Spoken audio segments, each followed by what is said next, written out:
Hello, everyone, and welcome back. This is Valeria Lipovetsky, and you are listening to the Not Alone podcast.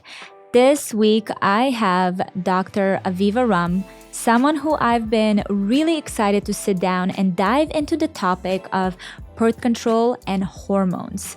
She is an MD, an integrative women and children's physician, and the author of Hormone Intelligence, one of my favorite books of the year, by the way. I recommend it to anyone who is dealing with anything, want to learn about her body, premenopause, postmenopause.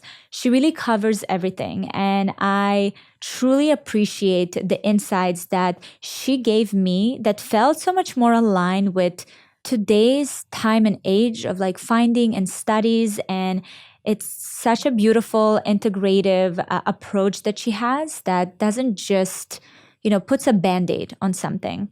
I decided I want to have Dr. Aviva Romm on the podcast after I read the Washington Post article about how women are getting off birth controls at staggering rates. I wanted to know where we're going, what we're doing, what is that going to do to our bodies. And we truly went through the pros and cons of the birth control and hormonal imbalance in women, what it's really like to get off the birth control, what is the alternative, what happens to our bodies, breaking down the myths about the pill. There's a lot of information that I feel like a lot of girls and women have that we can't really find answers to. So we covered all of that in our conversation. But before we get into that, I would appreciate if you could leave a review and rating for Not Alone on Apple Podcast or Spotify. It really helps the show, and I love reading your thoughts and feedback. And if you're watching on YouTube, please give this video a thumbs up and subscribe to the channel if you haven't already. Thank you for your support. And now let's dive in. Dr. Aviva Romm, thank you so much for being here. It's a pleasure. I'm so glad to finally meet you. So glad to meet you too. I've been a really big fan of your content online. And then when I read your book, the Hormonal Intelligence one, my mind is blown. This should be like a Bible for women. And I am really happy we're here to dive into the conversation of hormonal health and women's health. But I have to say the number one thing that came up for me over and over again is finding an expert that I'm able to sit down and understand the whole pill conversation, controversy situation that's going on. Because there's been so much information. I don't know if you had a chance to read the Washington Post article. The one on how many women are really going off the pill? Yes, it's women are getting off birth control amid misinformation explosion. And you know what? It's so difficult because I feel like we get our information from so many places now. If it's from, articles and publications that we trust like this, and then from some people on social media, some of them can really back up, their claims. But a lot of them are also just young girls that go viral, that share certain content, and it just creates a whole other, cycle of misinformation. So when I read this article and then I went on social media, which is the complete opposite of what this article was talking about, I'm like, I don't know how girls today even navigate that space. Yeah. So how do you... It's really complicated. It's very complicated. How do you speak about the birth control today? Yeah. Well, first of all, I agree with you. And sometimes I feel completely jealous when I watch someone go viral. I'm like, how are they doing this? And it's not even accurate information. But there is, I think, kind of an echo chamber in the women's wellness space where one person says something and then 100 or 500 or 1,000 other people don't have the experience to check the facts. Mm-hmm. And they just repeat it, right? They're not experts. They're just repeating it. And all of a sudden, 1,000 people are saying it, so it must be true. Mm-hmm. And nobody's giving credit to the original source. So it's like, well, everybody must know this. It must be true. The situation with the pill is really quite complicated in the sense that there are multiple truths that we have to hold at the same time. And one of those truths is that for many women, it's extremely liberating, right? In terms of their not having to worry about getting pregnant. And maybe not every woman is going to have the time or the energy or even a regular menstrual cycle that she can track and know when she's fertile. And so she's using it legitimately for a form of contraception. And some women really do have significant hormonal symptoms that make them really suffer, like PCOS with cystic acne. And that acne is causing them so much emotional stress that they're not going out to their work. They're not going to a job interview. They're not going to the interview at the graduate school. They're not going on the date because they don't even want to be in public. And the pill for many women can be really helpful for that, even if it's just temporarily to get the symptoms under control. Same with severe PMDD, like severe PMS. Some women really do get benefit. On the other hand, it's doled out by gynecologists and other doctors as if it's just no big deal, has no consequences, and is the answer for everything. And it's not the answer for everything. Even if it's helping that woman with her PCOS acne, even if it's helping that woman with the severe PMS, it's not getting to the root of what's causing those problems for her. And sometimes those underlying causes can creep up and cause other medical problems. So it's like you're putting a Band-Aid on, and sometimes you do need a Band-Aid for an injury to keep it clean, but it's not the answer to healing or what caused the wound. The other thing is that most medical doctors actually are ignorant of or overlook or dismiss or minimize the real side effects that many women do experience. So, one example is a study that was done in the Netherlands or Denmark, and it was looking at the incidence and onset of depression as a result of starting the pill. And it was actually a well done and large study. And it was astonishing how many women went on the pill for something that had nothing to do with their mood. And their mood was fine. And suddenly they're being diagnosed with clinical depression. And amongst teenagers, the increase in the need to start an antidepressant after going on the pill was actually substantial. So, what tends to happen in social media is we hear the one side of things, which is women really are trying to reclaim body autonomy and their health and do things more naturally. And so you get the extreme, the pill causes all these problems, which, I mean, you'd think you were going to have 3 heads from taking the pill, or if you ever got pregnant, your child. Then on the other hand, we've got the extreme of medical doctors just giving it out like it's nothing and dismissing women when they say, hey, I'm depressed, I've gained weight, I'm feeling actually worse than I was feeling. And so then, then you kind of have to figure out, well, who do I align more with? Who do I resonate more with? And that's who I'm going to trust, right? Yeah, well, I feel like that's why it's such a complicated landscape. It's number one, to your point, there are multiple truths. And I don't know about you, but I find that it's getting harder and harder for people to hold multiple truths at the same time. True. Definitely a topic that,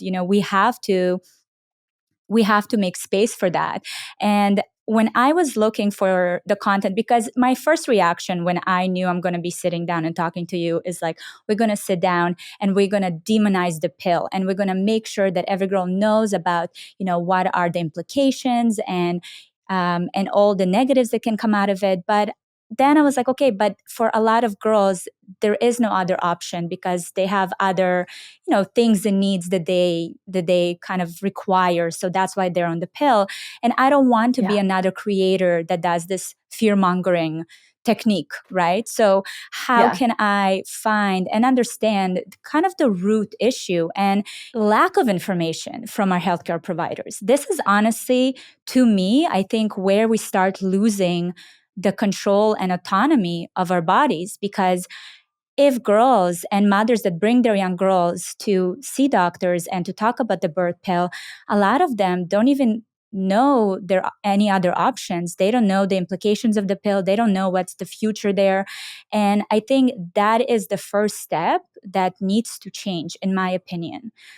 Do you think that there is some of conversation around it? Because when I was looking at the education that even goes into learning women's health and in general, I mean, there's not much. It's not very focused on women. No, I mean, I can honestly say 7 years of medical education at Yale for 5 of those.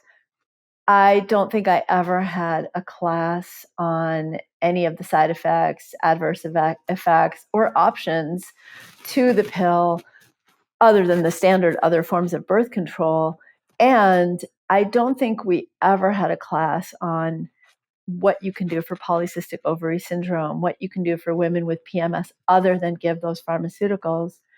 I think part of the problem too is that while physicians are not giving the information, and as women, we don't always know what to ask, then on the other hand, if you are a woman who really does benefit from or need some form of hormonal medication or any medication, you can start to feel like you're doing something really wrong. You're not changing your diet enough.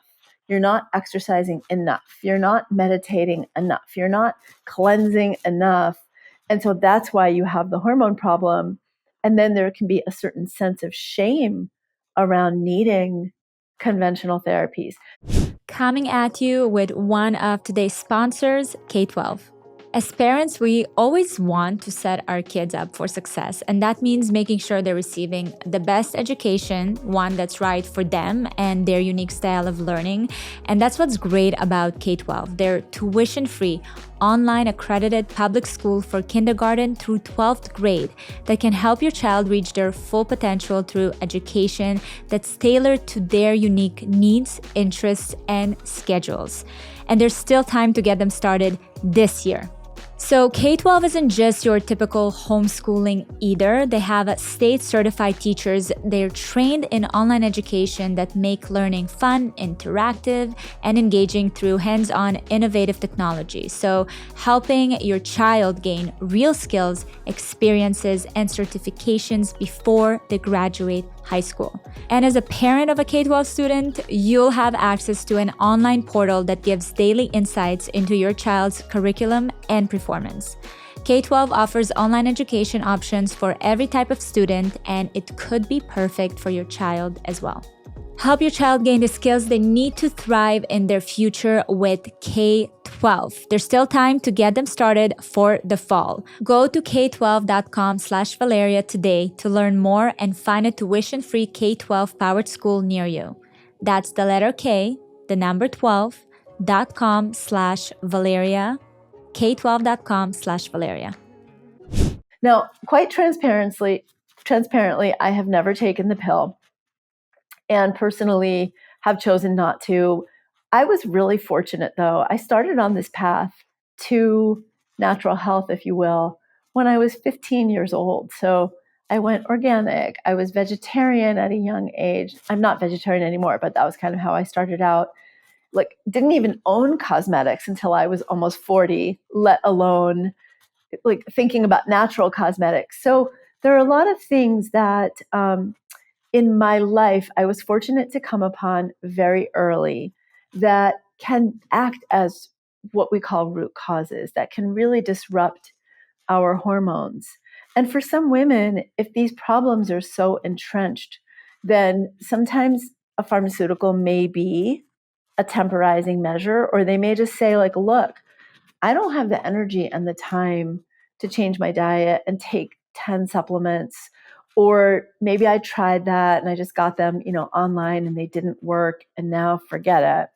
So I think part of the solution is having more women healthcare providers who really truly understand integrative medicine, which is like you have a whole arc of things that you can choose from. And what you're looking at is the woman sitting right in front of you. What does she need? What does she know? What does she want to know more about? And what does she really want? And what really works for her lifestyle? And I think it's really important for women to be educated about the risks of the pill. And I think it's really important for every healthcare provider to go over those risks with that woman before they prescribe the pill. And most don't. They don't say, do you have a headache with aura? Do you have this? Do you have that? They don't go through the potential risks and contraindications. they also tend to put women on the pill and say, call me in 15 years when you don't need this anymore, right? Rather than saying, okay, you've got these symptoms, we're going to put you on the pill, but let's check in a year and see if you still have those symptoms. And also, let's look at the things that we do know about diet and lifestyle and, all the other things that you can do instead or in addition. I was talking to a friend of mine. She has a 16-year-old daughter, and I asked her, is she on the pill? She said, yeah, but mainly for acne. And I was like, oh, interesting. Just for the record, I actually also, was on the pill for 6 months when I was 16, and that's it. So I've also, haven't gone through the challenges that other friends of mine and, went through. But when she said that her daughter got prescription for the birth control pill for acne, I went online and I saw that 50% of all birth control pills are not prescribed for contraception, but a lot of it is menstrual pain, acne, migraines, other hormonal problems like you mentioned, endometriosis, PCOS. 50%. Yeah, that's a lot. Yeah, so half of all women are basically getting a Band-Aid that may be helpful, but isn't really addressing why are so many women struggling with all the things you mentioned: period pain, acne, migraines, PCOS, endometriosis pain, pelvic pain, all the things that we are giving the pill for. Is it possible, though, to be on the pill and attend to your hormones?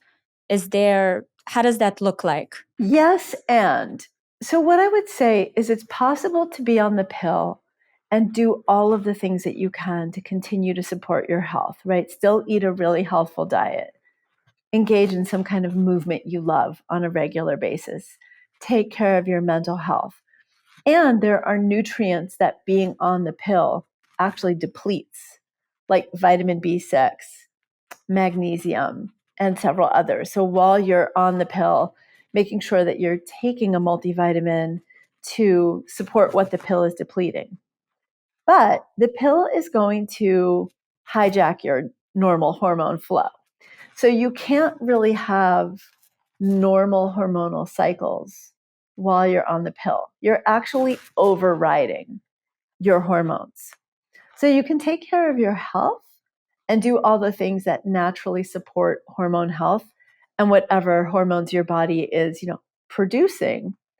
But keep in mind that while you're on the pill, your hormones are not your hormones. At least your female hormones, right? Your thyroid hormone, your adrenal hormones, all of those are still doing their thing.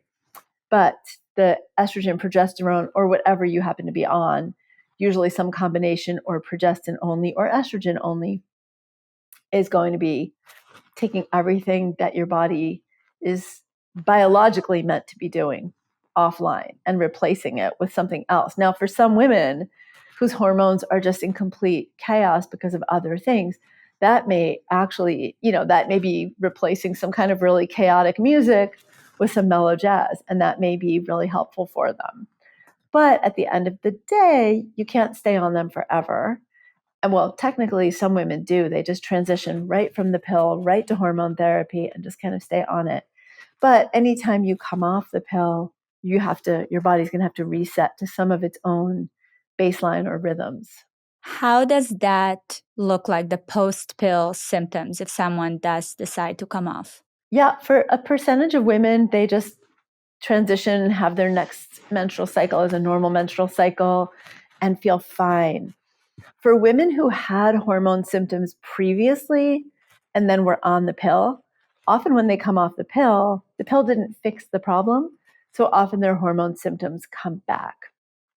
And that can be resuming irregular cycles, premenstrual syndrome, acne, any of the things that a woman would typically go on the pill for. And then for some women, so 80% of women will start getting a menstrual cycle back within 3 months and just kind of resume regular cycling. Or again, it could be irregular if that's how they were before. But 20% of women can take up to a year. And so for those women, it's more challenging to figure out, what do they want to do to resolve the problem. Some women are like, well, my cycles are not working. I'm just going to go back on the pill. Some women are, they've been on the pill since they were 14, 15, 16. They go off the pill expecting to resume fertility and get pregnant. And that's why they're going off the pill. And they're very distressed and disappointed to realize, oh, wow, it's been 6 months. It's been 8 months. This is taking longer than I anticipated. So I always encourage women, give yourself that time. If you're pretty sure you want to get pregnant in June, don't wait until May to go off the pill. Think about going off the pill in January. Let your cycles, start to resume. And that way also, if there is anything kind of hormonally offline, you have time to reset it. Some women going off the pill start experiencing acne. Some women find that they're having a lot of mood dysregulation at first. And then irregular periods until their periods do come back. So then they come to me. Yeah, I mean, I'm so happy that there are practitioners like you, and hopefully it will become somewhat of more of a normal thing to do, to go and find someone who specializes in hormone. Because I feel like even when girls get off the pill, young women, they've been so long on it, they don't know what is their normal cycle looks like. Exactly. Right? Because right now, if you Google like what is a healthy cycle, what is a balanced hormone, there's a framework, but a lot of women may not find themselves in that framework. So what does it look like? What does a balanced hormonal woman looks like? Yeah. So I think, we all kind of know what we mean when we're saying we feel hormone imbalance, right? There's usually some set of physical, emotional, psychological symptoms that we're going through, whether it's irritability or rage or anxiety or depression with our mood, whether it's bloating or changes in our skin or cramps. Like, we all know what that means. And I would say that when we are going through our natural menstrual cycles and everything is hormonally within ranges that would be considered healthy, and that's a little bit different for every woman, right? There's a range, it's not one set number. Then generally we have menstrual cycles that are predictable. We generally know when we're going to ovulate. We generally know when our period is coming because we're having pretty smooth signals and messages that our bodies are giving us. So we have that sensation of like, that sense in our world around ovulation when things are going well, that we do actually feel like things are going well. We tend to feel pretty good. We tend to feel uplifted. We tend to feel a little more sexually vibrant, creative. Then as we move through to the luteal phase and toward our periods, we all know, like, we feel more internal, right? Very few of us feel like, let's go to a club right before our periods. It's more like around ovulation, we're more likely to feel like, oh, let's go socialize. Maybe it's not a club because you have kids. We don't do clubs anymore. It's like, yeah, right, exactly. But it's let's go socialize. Yeah. Let's hang out. I feel like going out and doing things. Mm-hmm. Premenstrually, I'm more like, yeah, you take the kids. I'm going to stay home and read a book or watch Netflix and have my favorite chocolate. So within normal menstrual cycles, we still experience some ebbs and flows, some ups and downs, physically and emotionally. But they're not extreme. They're not big ups, big downs. They're not, well, they may be big ups, that could actually be fine, but they're not big downs. They're not big symptoms that derail your life, right? It's not like you have to stay home with a heating pad and a bottle of ibuprofen and get in bed. If your hormones are making you not live your best life, if they're causing you physical symptoms, whether that's acne that makes you not want to go out in public, or depression that makes you not want to get out of bed, or pain that makes you unable to go to work, or heavy bleeding that makes you unable to play your favorite sport or wear your favorite clothes, that's when I would say we have a problem. So normal little variations, a few twinges before your period that tell you you're about to start bleeding, or a little sensation before you ovulate, or a little awareness that, not really feeling like doing that right now. I'd say that's all the realm of normal. But when it starts to really get your attention or make you do something about it, that's when I would say there's usually what I would loosely call a hormone imbalance. There's no one state where your hormones are perfectly balanced, but we know what we mean by hormone imbalance. Hey there, creators and aspiring creators. Are you ready to take your career to the next level? Whether you're just starting out or looking to grow and monetize your personal brand, listen up. I'm thrilled to introduce you to Creator Method, our exclusive community and academy designed for anyone focused on building a long-term career as a content creator. With 8 years of hands-on experience and a team of 15 dedicated professionals, we've grown my personal brand to 6.6 million followers across 4 platforms, launched a successful podcast, secured over 1,000 brand partnerships, and earned more than $13 million in brand partnerships. With our knowledge and experience, we want to help you become a financially independent content creator. As a member of Creator Method, you'll get direct access to industry experts, including myself, my husband and business partner, Gary Lipovetsky, and Rachel Ostro, the CEO of Valeria Inc. We're here to guide you from your very first post to landing a major brand deals, something I wish I had when I started. You'll also join us for weekly live Q&A sessions with fellow members where you can ask anything and everything about your creator journey. Plus, connect with fellow creators in our private WhatsApp group for collaboration, support, and inspiration. That's honestly my favorite part. It's like having your own mastermind group in your pocket.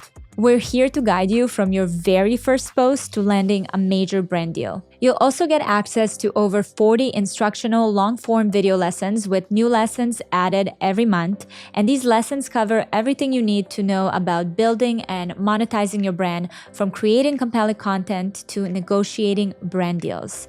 And we provide ready-to-use templates, checklists, and documents to streamline your process. We got it all covered. Ready to elevate your content creation? Head to creatormethod.com/apply and join our thriving community today. Don't miss the chance to learn from the best and transform your career. Let's create something amazing together. I love that you had a section in the book that called "We Can't Heal If We Can't Feel." And I absolutely love that because, to your point, it starts from even understanding what is our balance when it's an ebb and flow and when it's this extreme up or down. A lot of us have been so disconnected from it.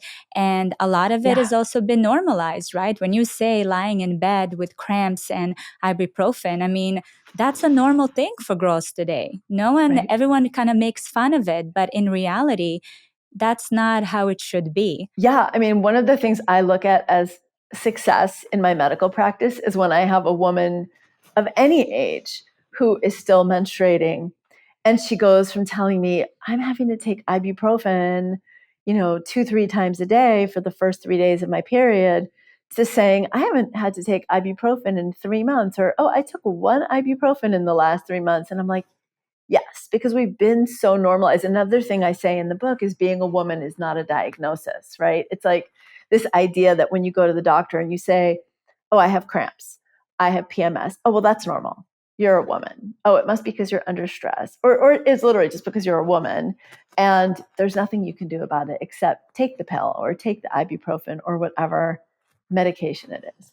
And it's funny you mentioned PMS because I feel like, just like a lot of other things that we've normalized and kind of became a cultural belief, sometimes I wonder, is PMS always real, or do we just kind of pick it up and label it whenever we feel like our emotions are going, in and out? Yeah.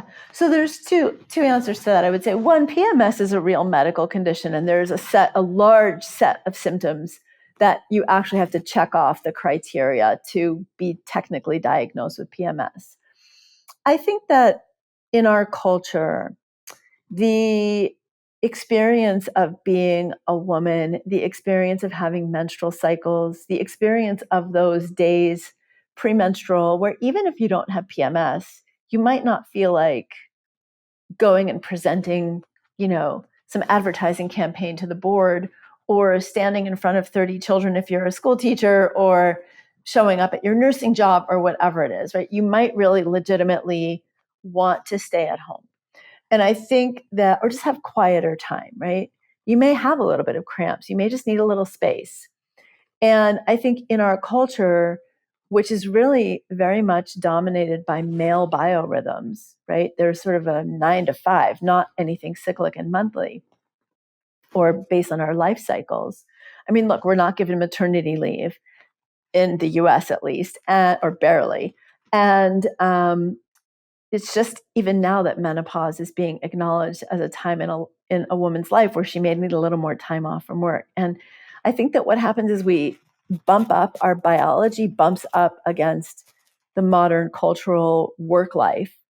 And I think that if women were given permission to take a day off the day before and the first day of their period, I think we would see less PMS, because I think part of what's happening with PMS is we're having these emotional symptoms and cognitive symptoms related to real drops in our hormones that happen. But then it's compounded by the anxiety of having to go to work, the stress of, and that just amps up our symptoms. I read, I think it was in the book, where 80% of women now self-diagnose PMS, labeling even normal mood swings as a medical condition. 1 in 4 are on antidepressants, which is an insane number. It's a lot. And I think we need to acknowledge these normal ebbs and flows, because I think the more that we judge them and pathologize them, the less we just give ourselves room to experience, first of all, what we're really feeling. But I don't think we're going to create a cultural sea change that says, no, women are not incapacitated premenstrually. We're not cognitively impaired premenstrually. But we do go through changes that make us want to have a couple of quiet days. Mm-hmm. But instead, we're having to kind of diagnose ourselves and medicate ourselves through. To try to keep up. Now, there are a lot of women who are, but there are also a lot of women, because of environmental exposures to endocrine disruptors, because of our diet, because of the stress we're under, and multiple different factors, who really are experiencing just hell, like emotional hell, before their menstrual cycles. Mm-hmm. And they're not getting answers from their doctors. So they're left to use, and hopefully they find resources like my book, which can help them legitimately say, here's the checklist. Oh, I actually do have PMS. And look, if there's a checklist of 12 items that you're supposed to say you have to be diagnosed with PMS, but you have 10 or 8, something's still not right, right? Even if you're having to go to a checklist because you're that uncomfortable, something's not right. So I don't think we should have to have a diagnosis of something to say, yeah, I'm just not feeling how I think I should feel right now, and I want to feel better than I do. The connection between hormones and emotions.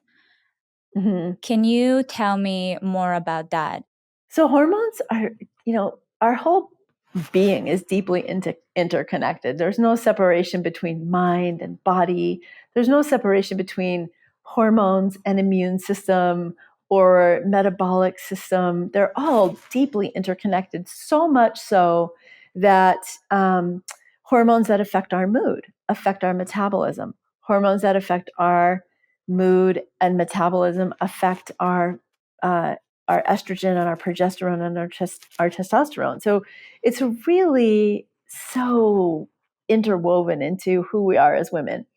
And we do go through significant hormonal ebbs and flows throughout our menstrual cycles and throughout our life cycles, right? You've had babies, you know how big those emotions can be in first trimester, postpartum, and then menopause. Again, we go through these big ebbs and flows of our emotions. And all of it comes down to, well, I won't say all of it, because we interact with our world and our culture and the messages we're getting about those life cycles, and those can have a big impact on how we feel. But we know that estrogen makes us feel more resilient, more buoyant, more juicy emotionally. We have more bandwidth when we have that higher level of estrogen. We feel just more supple and more round and more abundant. Progesterone makes us feel good. It makes us feel like there's so much possibility. It makes us feel interconnected with other people, right? It's not just oxytocin, but progesterone. And testosterone gives us a lot of will and drive and energy and focus. So when we're at the height of those at various stages of our menstrual cycles or our life cycles, we're really feeling the benefits. But as those wane, as progesterone and estrogen start to drop, and they're at the lowest in those days and the first day of our period, they're just really low, we can feel less connected. We can feel less ebullient and effervescent. We feel more internalized, more pulled in. And this is different for every woman. Look, I know women who feel their horniest and sexiest right before and on their first day of their period. I know women who experience tremendous amounts of anxiety and sleep problems when they're ovulating. So it's not the same for every woman, but understanding, there's a great meme that's been going around on Instagram. And it's a woman, I think she's wearing pink pants, looks almost like kind of 1970s clothing, and she's skipping down a path, and it's very goofy.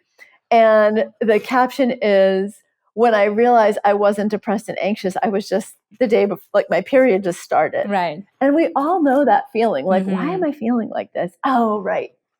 Yeah. And then you go pee and you're like, oh, right, my period started. And we feel kind of a relief. So I think just remembering ahead of time and giving ourselves space, which our society just doesn't do. So we have to give it to ourselves, the space to be with those feelings, but also recognizing, right? There's a difference between I don't feel like doing that and I can't do that, right? I just can't get out of bed. I cannot get off the sofa.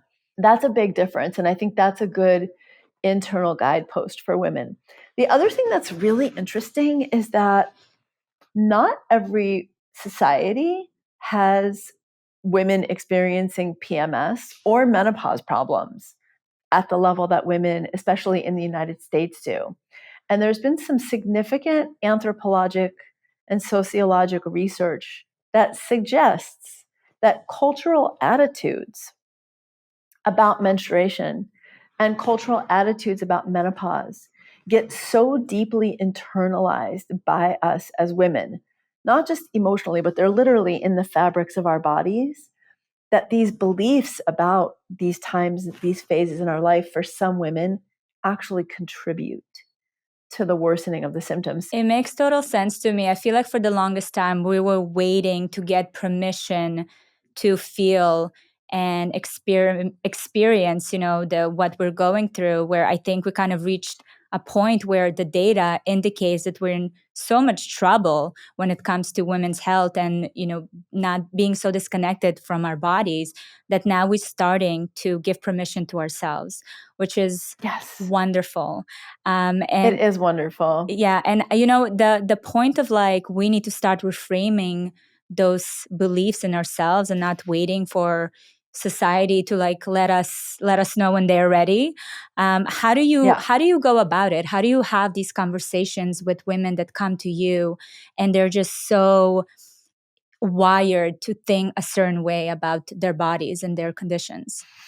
And then sometimes for mothers, I have to go this far to get mothers to take care of themselves as women. I have to say things like, well, what would you, so I'll say to a mom, who's struggling with her hormones or her sleep or whatever it is. So how about, one Saturday every week, just Saturday morning, you have 2 hours that are carved out for you. And if you have a partner, your partner takes the kids. If you have parents in the area or in-laws, they take the kids. You're an independent mom doing it solo. That's when you hire the babysitter to come to your house and you go out for a couple of hours. And I'll hear so many moms say, but I can't, I have kids. And then I'll actually say well, what would you want your daughters and your sons to think being a mother is? And then they're like, oh, yes, I definitely want to model for my daughter that you have permission to take time to yourself. Or yes, I definitely want to model to my son that you have permission to take time to yourself, or that you need to support your partner in and then they're like, the lights go on. I have to. So I still have to appeal. I still Yeah. have to appeal to being a good mother, if you will. I'm doing Mhm. air quotes here for anyone on audio, to get self-care. But it works a lot of times. That is one thing that I can't relate to. I think maybe because I grew up with a single mother who just lived life so fully. When I became a mother, I didn't have that, everyone comes before me approach, because I was so deeply impacted by the fact that she got to do all the things and be all she was while still having me around. Like, I thought that it was, wow, this is That's a full life amazing. that I would want to live as well. Because we do, even as mothers, I think it's a bit, we're doing a disservice to our kids, because even if we don't say it around them, when we go outside, we're like, oh, the kid's this and the kid's that. Like, it kind of becomes this dragging down, notion.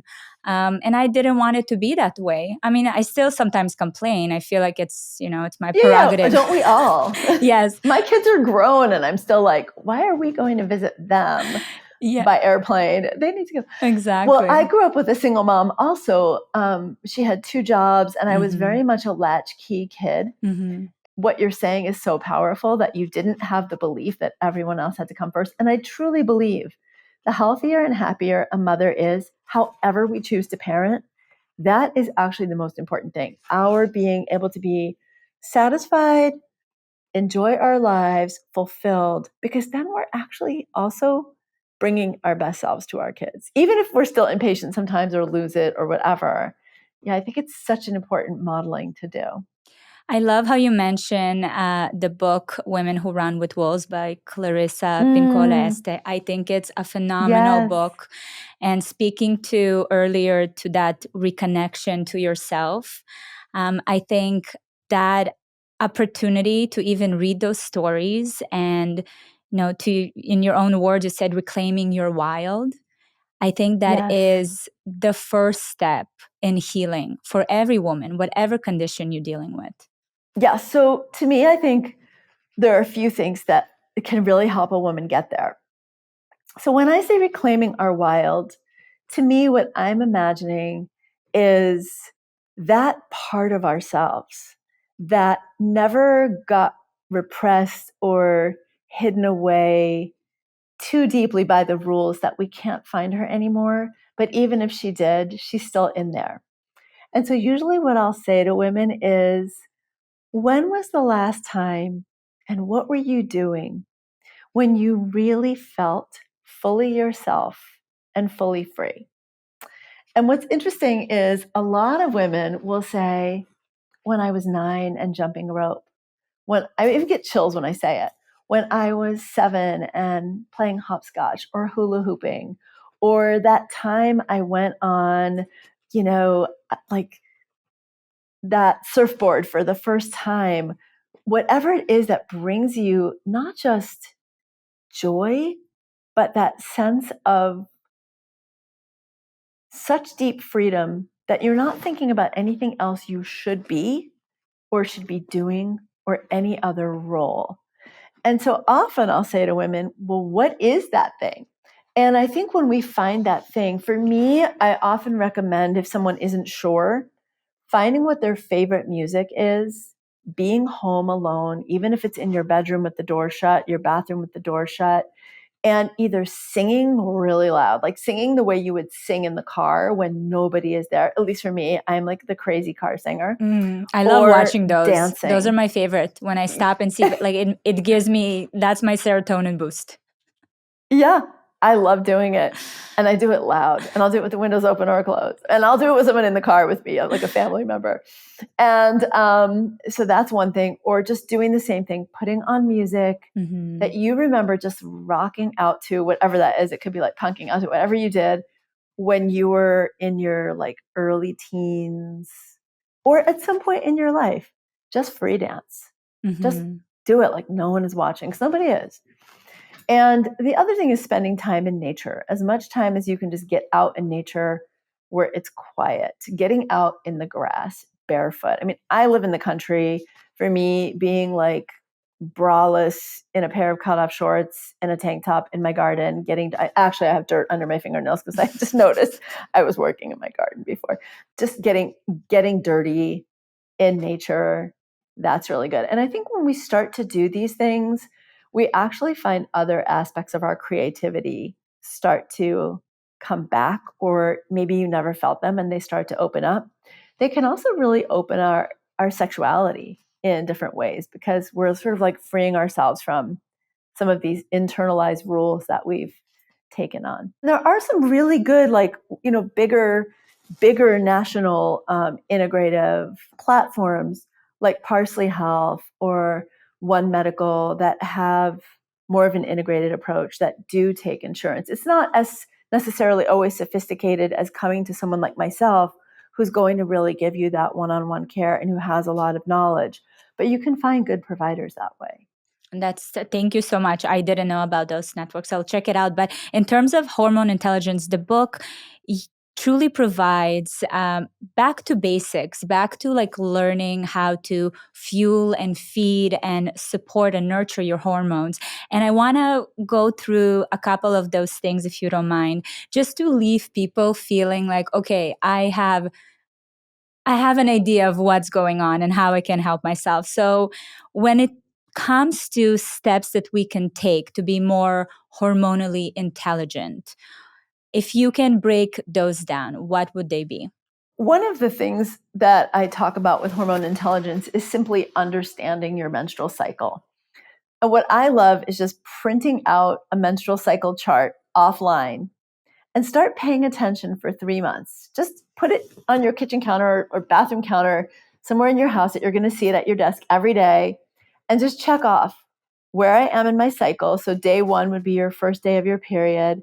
Day 1, I'm feeling like emotionally this way today. Oh, my breasts feel this way. Oh, I'm having this discharge this day. Like, write that down for 3 months and just start to notice your own cycles, the ebbs and the flows, how you're feeling, emotions and thoughts and behaviors, cravings for doing things, cravings for eating things, and how those show up, because that'll tap you into your innate emotional intelligence. And then to support our emotional intelligence, which I define as your hormones working according to sort of this million-year-old evolutionary blueprint. Like the way our hormones would work if we did reclaim our wild, essentially, if we lived in an environment without endocrine disruptors and we ate healthy diets of local food, what your cycles would look like. So to get as close to that as we possibly can, I basically break it down into 5 pillars. Paying attention to eating the healthiest foods in their most natural state that you possibly can. No ultra processed food, no processed food.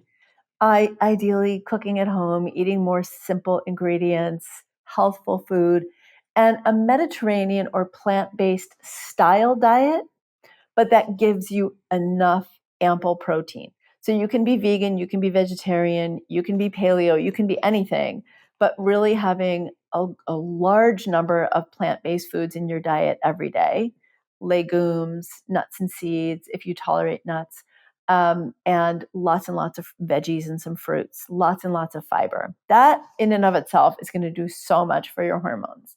Number 2 is stress. I would never say that our hormones are a result of stress, because I don't want to say that it's all in our heads. We also all know as women, we have been under periods of stress. Maybe you traveled, maybe there was a death in the family, maybe you were graduating from something and your period was late or didn't come. Like, we know the evidence that stress does affect our hormones, and we deserve to live lives that are less stressful. So working on stress in order to help have healthy cortisol levels is really important. And then as part of that, sleep is really important. So getting 7 to 8 hours a night of sleep, which means dialing back on the electronics before bed, meditating, reading, taking a hot shower, whatever it is that allows you to really wind down. Dark rooms, eye pillows if we need them, earplugs if you need them, especially if you live in the city. So we've got nutrition and food, we've got stress, we've got sleep, we've got gut health. So making sure, again, to get that good fiber in your diet every day, avoiding medications like ibuprofen, antibiotics to the extent that you can, proton pump inhibitors, things like Prilosec for acid reflux, that can really damage our gut because our gut microbiome is essential to healthy hormones. And then the last thing I would say, but that's not, the last couple aren't necessarily in critical order. The food is foundational, is minding our endocrine disruptors, removing as many endocrine disruptors from our homes, our bodies, our food, and our life as possible. So plastics, the PFAS, the forever chemicals, nonstick pans, clean and green cosmetics, as much of your food organic or locally sourced as possible. When you can't afford everything organic, make sure at least your meat and your dairy is organic, and then use the Clean 15 Dirty Dozen from the Environmental Working Group for figuring out which produce to either not eat or make sure it's organic. We can have just a huge impact on our health. Look, even if all you had the bandwidth was to add more fruits and vegetables to your diet, so you're getting 6 to 8 servings every day to get more fiber. Never let yourself have low blood sugar.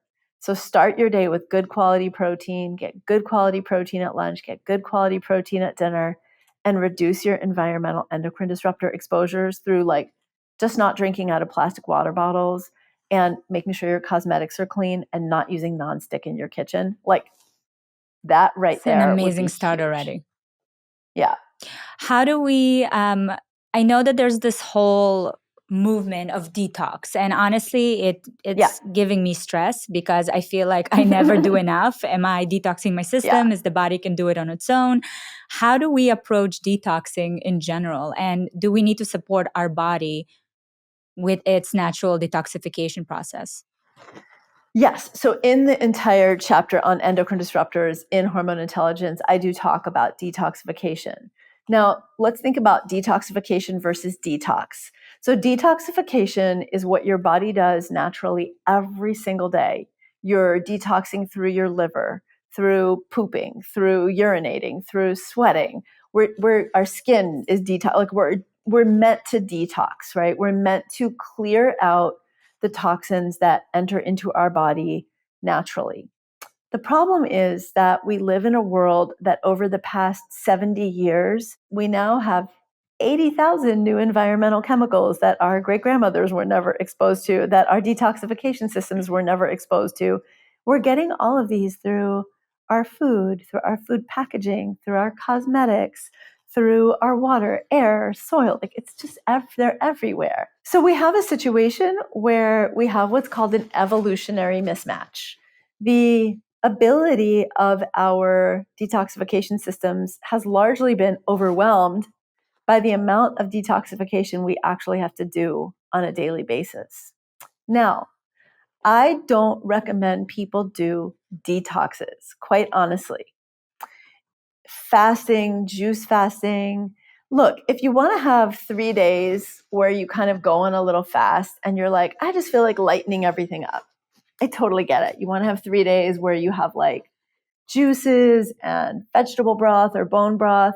Keep it to a few days, like twice a year. That's probably not going to ever do pretty much anyone any harm. Unless you're very sick, you're on certain medications, or you're pregnant, then you should not do it. You have a medical disorder, a medical condition. And then, talk with someone who's knowledgeable about it. But I have actually seen more women do these intensive detoxes only to end up in my office with a thyroid problem. If you are eating food that is largely organic and you're getting enough sleep and you're getting some exercise, then you are adequately supporting your body's detoxification system. And you can trust your body to have all the things your body needs, the N-acetylcysteine, all of the sulforaphane, all of the different compounds that our bodies need to bind and eliminate the chemicals that we're being exposed to. And if you're getting those fruits and vegetables every day, you're getting that fiber, and you're having a bowel movement most every day, you're eliminating what you need to eliminate. And so we can trust our bodies to not have to do detoxifications.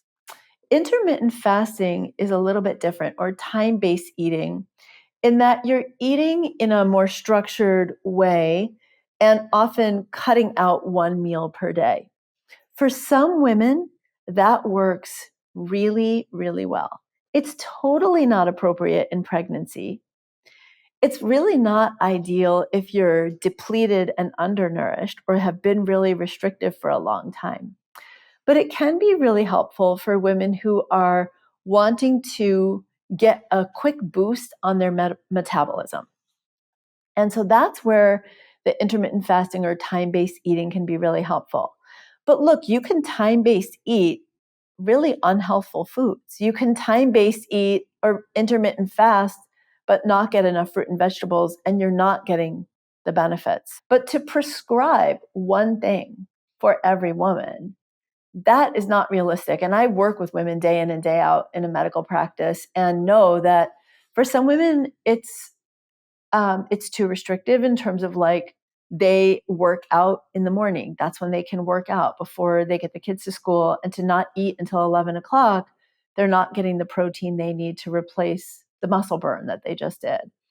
Or there's so many reasons I could give you that it's just not appropriate for everyone.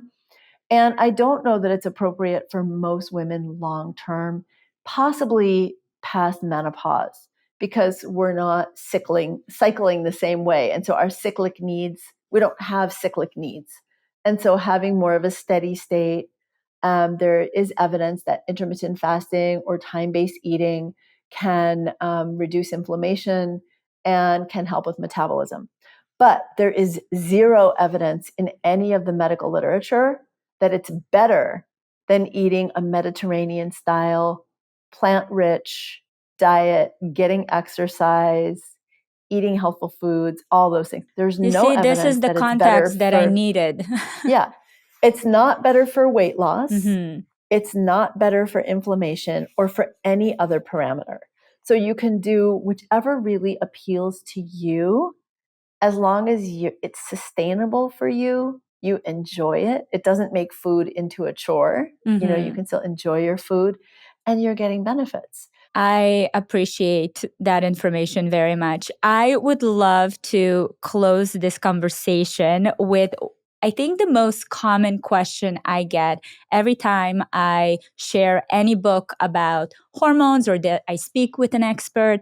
What are the other options for contraceptions, if not the pill? Like, where can young girls and women look to if they don't want to get on the pill? Yeah, so natural family planning or natural fertility awareness, it has different names. I call it fertility awareness method, is beautiful. And it's simply what I said earlier, printing out a chart, or you can get an app. So that's a really wonderful method to learn, because if you practice it accurately, it can be highly effective for contraception.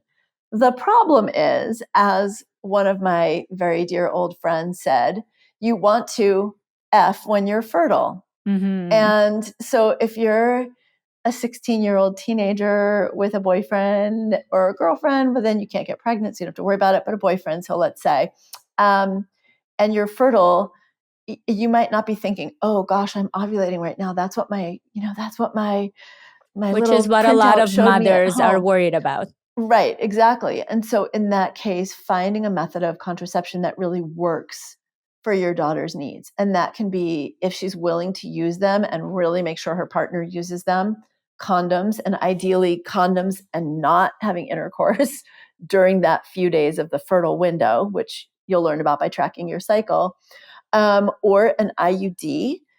We have such scary ideas about the IUD from the Dalkon Shield in the 1970s, Mm-hmm. but the IUD is actually women's preferred form of birth control in many parts of Europe. And women can have it even if they've never been pregnant. It's very effective.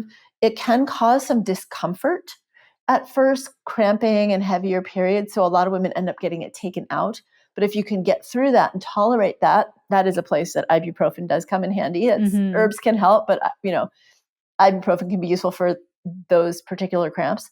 Does it have the same and ride it out. implication in terms of like kind of hormone suppression as the pill, or is it Not more? significantly. No. So you can get a completely non-hormonal IUD. And what's beautiful about that is you can get it put in and it's effective for 10 to 12 years. Wow. You never have to do anything. You get it taken out and you're done. Like with the birth control, you can get pregnant anytime your fertility resumes, which with an IUD is usually pretty quickly. Mm-hmm. There is a form of an IUD that elutes some progestin into the uterus. It's typically it's a small amount and typically does not have a huge hormonal impact on most women. But like with anything, some women who get the IUD that's made of copper do get sensitized to the copper. And women say, oh, I've got joint pain I didn't have before. Mm. Or I feel like maybe I'm getting some autoimmune symptoms. In that case, for that woman, I believe her and I say, let's find another method of birth control. And those symptoms usually reverse if they catch it quickly.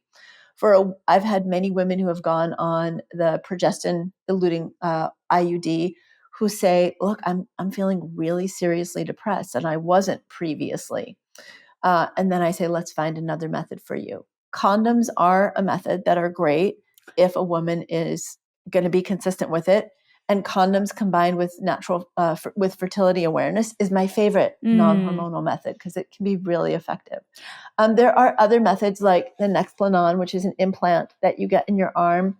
I personally recommend the pill if you're going to do hormonal. Right. Just do the pill. And then diaphragm, of course, is diaphragm is another method. A lot of women find it really messy and inconvenient and sometimes forget to put it in. Mm-hmm. So if your body weight changes significantly, you have to get it refitted. So I typically recommend in my practice fertility awareness and condoms. Condoms if you don't want to do fertility awareness or an IUD. Those are my preferred methods. I also heard that they're developing a pill for men, which would be... Yeah, this has been in research forever. And every time there's been a clinical trial, it gets canceled because men start to experience irritability and mood swings and bloating and discomfort. And so they cancel the trial. You know what we need to do, actually, now that you mentioned the condoms? Because I feel like the condoms used to have a bit more awareness in terms of even what you see in, pop culture way like earlier. And now you don't see it anywhere. No one talks about it. You don't see prominent men in society talk about it. It's kind of all on women. It will be really nice if we can kind of bring that campaign back up just to remind. I agree. Yeah, I just rewatched the movie Love and Basketball with Shauna Latham. And when she's having sex for the first time, her boyfriend pops a condom out of his wallet, which is kind of funny that he had it in his wallet, making an assumption, and then also amazing, that he had it in please. his wallet. But also, no one carries totally a wallet amazing. anymore, so I don't even... Exactly. And in that case, she didn't have to say anything. I think he just did it. He just got it out. But, I think movies where women say, hey, put on a condom. And it's not a question, like, would you put on a condom? Or, well, we don't have one. Okay, well, forget it. As opposed to like, let's go get one. When I was younger, it was like, what? You couldn't even talk about it. What would you do? Would you just, how did you learn about it then? When people started having sex we at had 16? Like sex ed in 4th grade, basically, and that was it. Or you asked older friends, or you had an older cousin or an older sister. Right. Yeah. But back then you had communities around you. Today, a little bit. It's a little bit different. We didn't have social media. I mean, I think, there's so much criticism of social media, and I agree, and it affects me as well sometimes. But I think the benefits of information distribution and just democratizing information. And I think this is why, the whole influencer wellness information piece is so confusing, because we do need all of these voices. We can't just trust experts because experts don't have all the answers either.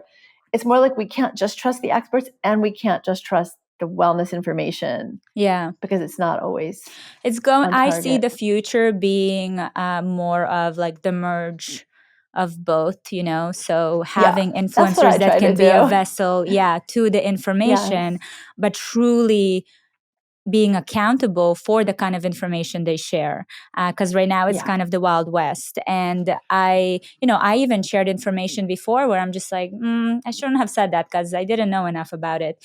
But slowly. Well, I mean, look, there's information that I've shared that has to go back and be changed because the information changes. So I can say something that a month later isn't true. Breastfeeding, we used to say to use hot compresses if you had swollen lymph nodes or milk ducts because you're trying to reduce the heat. The heat is soothing and it reduces the inflammation, but the data is actually better if you do cold packs. Oh my So God, you can go that into one of my explains books so from much. yeah, you can go into one of my books from like 25 years ago and they're accurate, but there's always like some information that changes because we learn more. Hence why we gotta follow also what we feel is right inside. Yes. Aviva, Did you have that happen to you? the compresses? Oh my God. Yeah. I had breastfeeding was the least enjoyable part for me with all three of my kids, by the way. It was not a nice experience. But I love seeing other women who really lean into it and enjoy it because I do see it as such a beautiful, positive bonding moment. I didn't get to have that, but we made it I'm up in sorry you other didn't ways. get to have that. And I love that you're also just really honest about it. And I think that is so important because it's hard. Yeah. And not every woman enjoys it. And again, kind of back to the pressures of like what we feel like we should do because we hear it's the best thing. It's not always applicable to every single woman. We have to do what works for us. Not at all. If you guys watching this on video, this is the book, Hormonal Intelligence. Hormone Intelligence. I absolutely adore it. I have so many highlights here, and I already sent it to most of my friends. I said, make sure you buy this. But if you're listening on audio, definitely check it out. And Aviva, can you please share where else we can find your work and the information you share? Absolutely. So for tons of free information, articles, podcasts, I don't have any Substacks or anything. So it's all there, all of it for you. My website is Aviva it's avivaromm.com. Sorry, AVIVAROMM.com. And I also have courses and a membership for pregnant mamas, courses for practitioners. There's a whole lot there that's really wonderful. And then I'm on Instagram at Dr. Aviva Romm. So you can find me there. And I try to post regularly. And that is me answering my comments and DMs as often as I can. Amazing. Thank you so much, Aviva, for your time. It was honestly thank you for having me. Amazing. I'm really grateful for the information you put out there. Thank you. Same with you. I love just the balance that you're bringing and the fresh air you're bringing to all of this conversation.